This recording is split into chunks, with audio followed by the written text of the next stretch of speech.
Welcome to our channel. For today's video ay ituturo ko sa inyo kung ano nga ba yung mga step-by-step process para makuha nyo ang inyong non-professional driver's license this 2026. And take note po na lahat ng ito ay based po sa aking experience. Kung makita nyo po dito, andito ako at andito naman yung pamangkin ko. Nung nag-take kami, kinuha ko is English language. Sa kanya naman po, nung nag-take siya, is Tagalog. Okay lang naman po yun kasi tatanungin naman kayo ng LTO kung ano po yung gusto ninyo, kung English ba or Tagalog. Note lang po na again, these are based on my experience, okay? But even naman po nasa iba-iba tayong area, yung usual process niya ay parehas naman po. May konti lang naman na pagkakaiba. But most of it po ay pare-pareho lang naman yung step-by-step or process. Computer na po ang gagamitin dahil agad-agad po makukuha nyo na ang result. Okay, again, once more, these are based on my experience. So, let's begin sa ating step 1. Ang kailangan nyo pong gawin is to complete the theoretical driving course or yung tinatawag natin na TTC. Kaya nga po pag kukuha tayo ng non-prof driver's license, sasabihin nila na kumuha ka muna ng TDC. TDC here po stands for Theoretical Driving Course. Saan nga ba tayo mag-i-enroll? Enroll in an LTO accredited driving school. Saan po ba to? So, sa mga lugar ninyo, magtanong po kayo kung saan ba may LTO accredited driving school. Meron po tayo dalawang option wherein pwede po kayong pumunta sa LTO accredited driving school or pwede naman po na maghintay kayo ng notice mula po sa munisipyo or sa mayor natin. Kasi most of the municipalities now po ay nag-offer na sila ng free TDC. Abangan nyo po yan dahil ako before na-experience ko mag-TDC sa private wherein ang binayaran ko is 2,500 pesos. Pangalawa naman, dahil hindi ko siya na-push through, libre na lang po dahil sa libreng TDC ng mayor po namin or ng sa munisipyo po namin. Pag-save pa kayo ng at least 2,500 pesos. Okay? Pagkatapos nyan, pag nakapag-attend na kayo at natapos nyo ang inyong TDC, makakakuha po kayo ng certificate of completion upon finishing the course. Yung iba po ay right after po mag-TDC ay ibibigay na sa inyo ang certificate. Yung iba naman po ay papabalikin kayo sa ibang araw. Step 2, you're going to apply for the student permit. What are the application process? Okay, the first one is you're going to submit all the required documents to the nearest LTO office. At kailangan nyo po mag-create ng inyong LTO account or LTMS portal.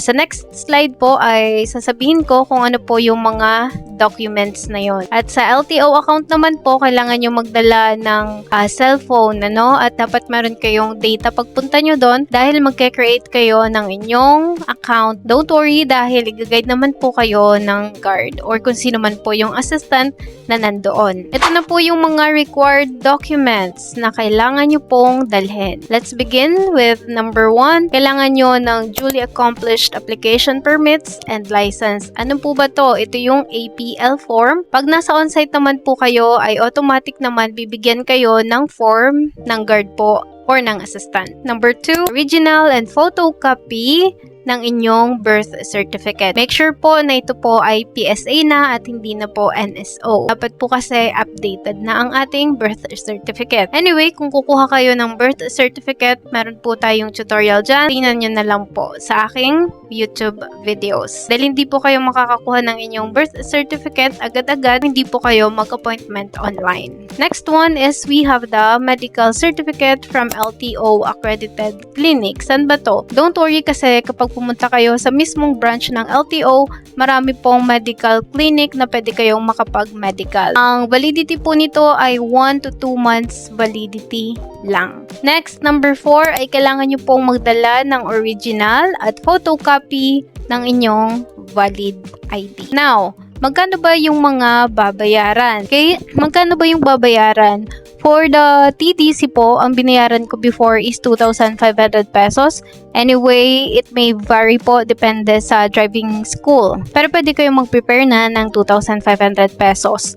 And again, you can avail it for free. Kung kaya nyo naman po maghintay wait na lang po kayo sa notice ng munisipyo kung kailan may libre na TTC. For medical naman, 500 pesos ang babayaran. At sa student license naman ay 250 pesos. And now, you're going to receive your student permit. After receiving your student permit, okay, license, kapag nakakuha kayo, agad-agad naman po makukuha nyo yan. Okay? Kindly wait 1 month and 1 day to proceed to the next step.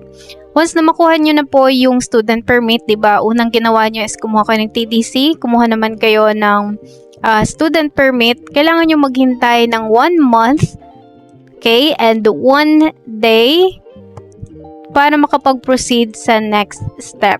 Kaya dapat agad-agad pag nakalipas ng 1 month and 1 day, pumunta ulit kayo sa LTO dahil meron pong expiration ang inyong medical.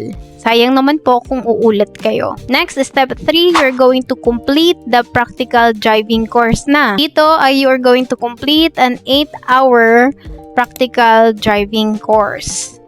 Okay? And pwede kayo mag-enroll in an LTO accredited driving school or sa LTO mismo, meron po silang ina-offer. Marami po doon. Punta na lang kayo and makakapag-obtain po kayo once more ng inyong certificate at ang babayaran nyo dito is 1,000 pesos. Step 4, you're going to prepare for the necessary documents for non-professional license application. For non-professional license application, the first one, we have the original copy of your student permit. Yan, huwag nyong iwawala. And the certificate of completion na nabanggit natin kanina, which are the TDC or your theoretical driving course and practical driving course. Dalhin nyo po lahat ng requirements na ito. Step 5, you're going to pass the written exam. Once more, pwede po itong Tagalog or English. Papapiliin naman po kayo doon sa LTO kung ano yung mas prefer ninyo. What are the exam coverage?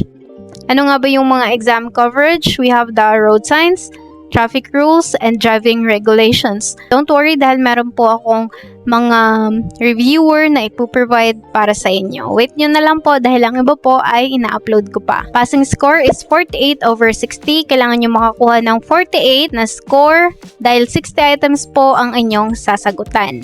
Retake policy, if you fail, you can retake the exam on the following day. No? Napakaganda nito dahil before, kailangan nyo maghintay ng 1 month bago ulit kayo makakapag-exam.